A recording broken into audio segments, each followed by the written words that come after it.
Good morning, people. It's me, the Alpha Empath, and I am sorry that I am late. The electricity just came back on because we've been having rolling blackouts here in Texas area, and I gotta be honest with y'all, it's cold in the motherfucker. It's cold in the motherfucker out here, and shit, I'm telling you, the cold got you, have you thinking strange ass shit because I kid y'all not. Now, don't judge me, but the first thing I got up and I felt this morning after that cold hit my body is I said, damn, I gotta get me, I need to settle down. I need to get married. I need to get me a big boy to keep me warm out here in this cold weather. And I know goddamn well I am not trying to get married, but when that cold hit me, oh yeah, I was like, oh yeah, I'm gonna give me a big boy. I need a big boy to come over here and warm me up. That is what I need. Now listen, do not be like me. Do not be like me. Do not let this cold weather trap you and trick you into a relationship that you ain't gonna be able to deal with in the summertime. Do not do that. I'm not kidding y'all. I was all in my DM trying to see how much these men weigh because I was like, yep, it's time for me to get my life right with Jesus. I'm gonna go ahead and settle down and I'm gonna do right. That's what I'm gonna do. I'm gonna do right. But summer is going to come. So I am not about to get tricked into a relationship because I'm fucking cold. Let me go ahead and put some doggone logs onto the fireplace. That's what I'm gonna do. But that brings me to another thing. Let me tell you how your genes can trick you. And let me turn on these comments. Let me turn on these comments. If you are watching me this cold ass winter morning, I want you to go ahead and say good morning to me. Say good morning in the comments. I want to know that you are here and that you are watching me. Okay, go ahead. Go ahead. Who we got? Who we have on online today? And I'm gonna try to go ahead and tell my energy to go down to my feet and go to my ears because it is cold than a motherfucker. The inside of my place said 65 goddamn degrees because the damn electricity was off and I'm cold and it's shit. I got my winter blanket, but it ain't really making no difference. So it brings me back to what I want to say. Okay, you better understand the information that is contained within your genes, the information that is contained within your body, because energy patterns have a preferred method of manifesting. And if you are not aware of these preferred methods of manifesting, you will believe that you are actually running your life when in all reality, you ain't running shit. You are actually allowing your genes to run you. So we got a comment here. We got a comment here. Good morning. Where'd you get those jammies? Out my closet? Shit. Out my damn closet because I'm cold as fuck. But where did I get these? I don't know. I don't know. Where did I get these? Shit. Where did I get? Oh, I know where I got them. I know where I got them. I got them from a website called Shein. Shein, and I think they were like $7 or something like that. But yeah, I have all kinds of onesies because it's cold as fuck. It's Honey.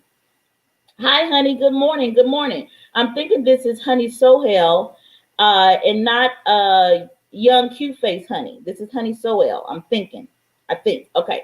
So anyway, let me tell you um, why you need to understand this. Listen, whenever you go to a physician, the first thing that they will ask you is that they will ask you for your family history. And the reason why they're asking you this is because, again, energy patterns repeat within bloodlines. And you are thinking that you are doing something different, and you are not. Your genes are running you instead of you running your genes. And yes, you can consciously reprogram your genes. But if you are not conscious enough to reprogram them, they are going to do what they have been doing for generations and generations and centuries before. This is how generational traumas keep getting perpetuated. This is also how generational blessings keep getting perpetuated. This became extremely apparent to me. At 42 years of age, my father, biological, wanted to meet his father. And he had never met his father before, ever. And he came to me and he said, Tiffany, I'm ready to meet my father. And the reason why he came to me is because I'm nosy, like any woman, and I have a little bit of an investigator within me. I can find out any information about anybody that I want to, And he came to me and he said, baby girl, find my dad. Okay. So I did that. I went to my grandmother. And I said, grandmother, do you know where I can find my grandfather? And my grandmother said this. Now this is funny. My dad didn't know how to find his mother.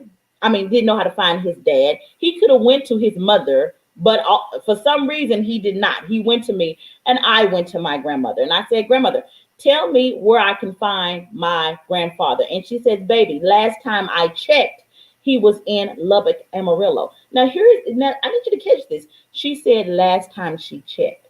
So she knew where this man was, but my father did not. See, sometimes information is not passed down from one generation to the next generation because you have a generational cursing called secrecy. So the next generation doesn't get to acquire the information that is within that bloodline because no information is passed down, okay? But my grandmother tells me where he is. I said, what's his name, grandmother? What is his name? And she said, his name is Verbal Evans.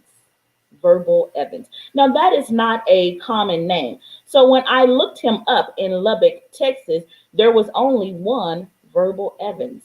And he was the owner of a couple of flea markets up there. So I called the flea market and his assistant answered the phone. And I said, listen, ma'am, I know that this is going to sound very, very strange, but I am looking for Mr. Verbal Evans because I am his granddaughter. And I know that he doesn't know me, but I need to talk to him. Please let him know that Tiffany Nelms is on the phone. She is on the phone, and I am the granddaughter of a lover that he used to have by the name of Alice. 2 hours later, I get a phone call, and it's my grandfather.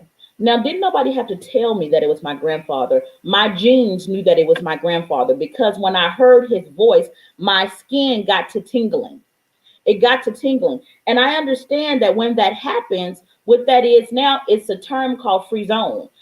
You can also call it skin orgasm, but it's nothing more except when your cells and the spirit within your body resonates with truth. This happens also when I will hear a minister or a spiritual guide or somebody speaking the truth, and I've never consciously, I may not know it, but my skin knows the truth because my bloodline or the ancestors within me, that truth resonated within them, and that vibration will go throughout my whole being. And that's how I will know. I will say, oh shit, I'm encountering the truth. I'm encountering the truth. So when my grandfather got on the phone with me, it was the tone of his voice. It was the tone of his voice. He spoke with elegant gangster. I don't know if that is a term, but I'm going to go ahead and coin that term right now. He was an eloquent gangster. There was something about his verbiage, his words, his vocabulary was extremely extensive, but he spoke with power and authority. And I recognize that gene to be within me. Okay, so I'm speaking to my grandfather and I said, hey, you probably don't know me. He says, I know exactly who you are. You are the daughter of my firstborn son, Michael. And he knew me. He fucking knew me. He didn't know my name, but he knew of my father. And I said, yes, I am. Yes, I am. And I said, listen, do you mind if what am I supposed to call you? He said, you can call me grandpa. I said, well, grandfather, because my daddy taught me how to be all formal and shit. So we don't say grandpa. We say father, mother, grandmother, grandfather. Okay, that's how it is in our household. So I said, grandfather, my dad really wants to meet you. Do you mind meeting my father? He said, yes, that has been something on my heart to do for years. I want to meet my son. Okay. Now, at this time, we were living in Stonebridge Ranch over in McKinney, Texas. We were living in Stonebridge Ranch, and we were living in a gated community. Okay. And there weren't many black people around, and there was only 3 black families, and we fucking knew them. We were living in Stonebridge Estates, and there was only 3 black people in that subdivision, and we knew them. Okay. So 3 weeks later, my grandfather comes to Texas, or comes to McKinney to meet his son for the first time. We are excited. We are exhilarated because my dad is excited. So his excitement kind of transfers over to us, right? We are all getting dressed in our Sunday best. We have barbecued, cooked my dad's favorite meal. We have dressed up because we are about to meet the patriarch of the family, and we've never met him before. Okay. So we're getting ready. All of a sudden, we hear loud banging music. That's what we hear. It is Michael Jackson.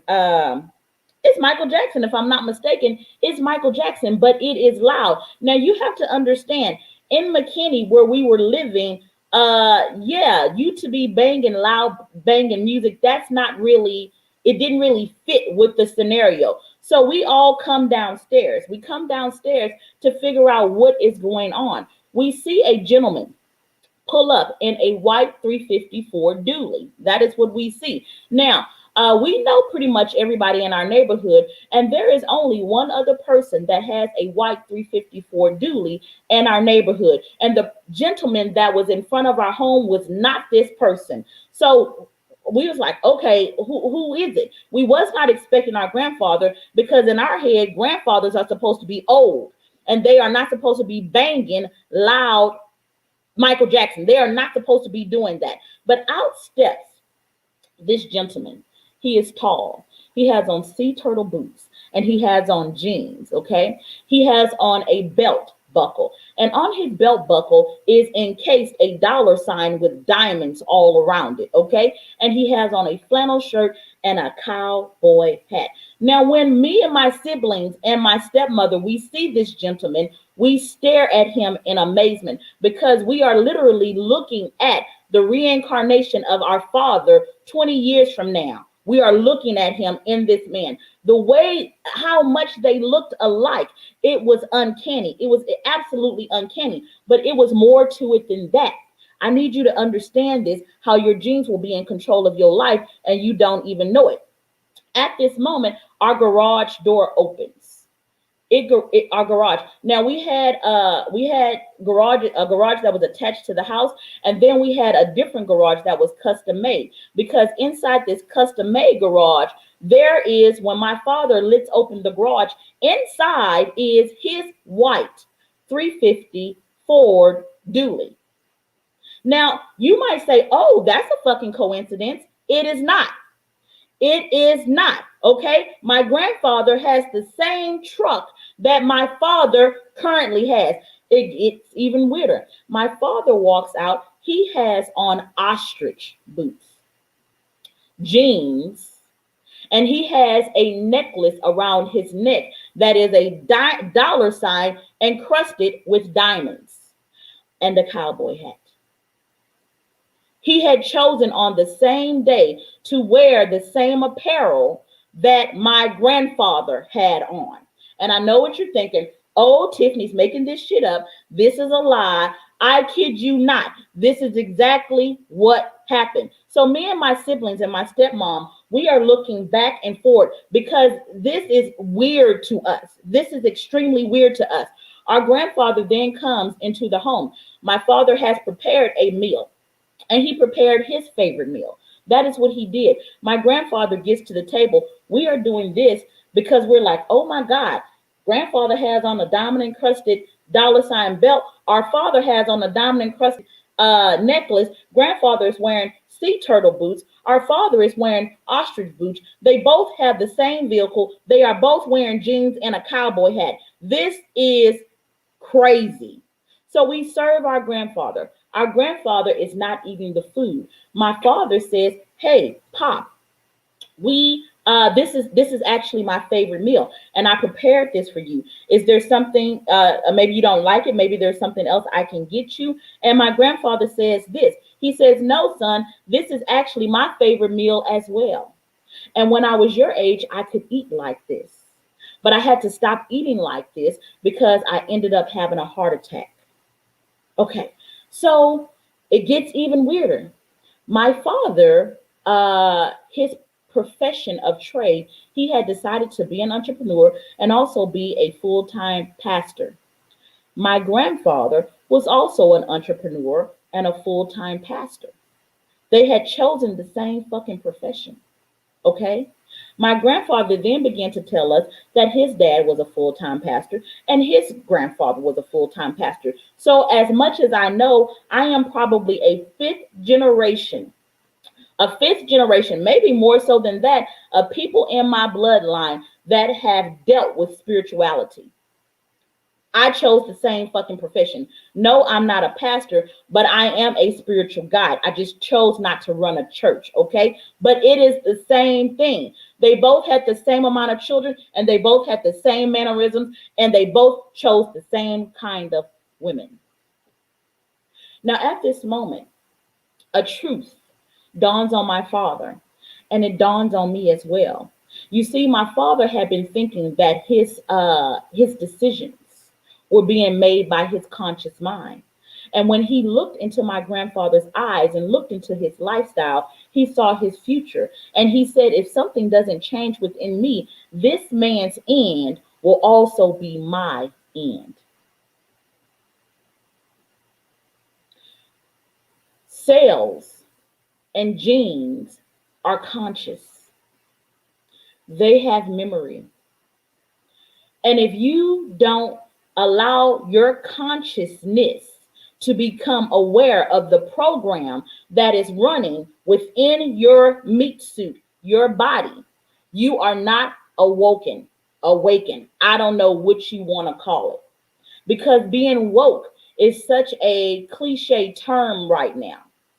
If you don't understand the patterns of your meat suit, you are going to repeat them. It is your job to become conscious of the things that you are unconscious about. And one of the ways that you can do that is by speaking to the elders in your family so they can tell you the history, so you can determine which things you want your genes to repeat and which things you do not want your genes to repeat. You have to be conscious of the generational thinking, because generational thinking establishes generational patterns. I am not the only one in my bloodline, now that I'm thinking about it, that gets into relationships probably because she fucking cold. I'm probably not the only one. I'm telling y'all, I awakened with that thought on my mind. Was it really me, or was? So we have another comment here. What if you don't have that relationship with your elders? I did not have that relationship with my elders. My grandfather died after that. He died after that. So I didn't really, that was kind of like my only time meeting him at all, okay? What I tell my clients to do, you can do 23andMe, okay? You can do Ancestry.com. Here's what I will say. When there is a will, there becomes a way. The universe will put you in contact with people that know your history. I would say, make it a desire of your heart first. Start there. People ask me all the time, well, Tiffany, how do I begin healing? Have the desire to begin healing. How about that? How about that? And then you allow the universe to bring you the things that you need. Okay. I am trying to become conscious of my generational patterns right now, because some I do want to repeat, some I want to help evolve, and some I want to eradicate. Every thought that comes to me is not my own. It's not a new thought that I thought of. Solomon said it like this: there is no new thing under the sun. There is no new thing under the sun. And because we recognize that, we have a choice to say which thought, which ideology, what genetic trait gets to make it into the next generation. I am always trying to improve my spirituality, because I understand that through my spirituality, my body, the spirit that lives within my body, the spirit of my ancestors, becomes healed as well, the more conscious I become. I hope this makes sense to you guys. I am still cold than a motherfucker. I am. So I'm going to get my ass in front of this fireplace. If you are watching this and you are watching it by replay, I need you to go ahead and put hashtag replay. I want to know your name. And also remember, if you are watching this via my live page, my personal page, you need to either like Alpha Empath Coaching, which is on Facebook, because I'm no longer going to be doing lives on my personal page, or you need to join my group called The Evolution of an Empath, and you can see my live videos on there. I am a spiritual guide. You can visit my website. It is www.thealphaempath.com. I love you guys, and I will talk to you soon. Bye-bye.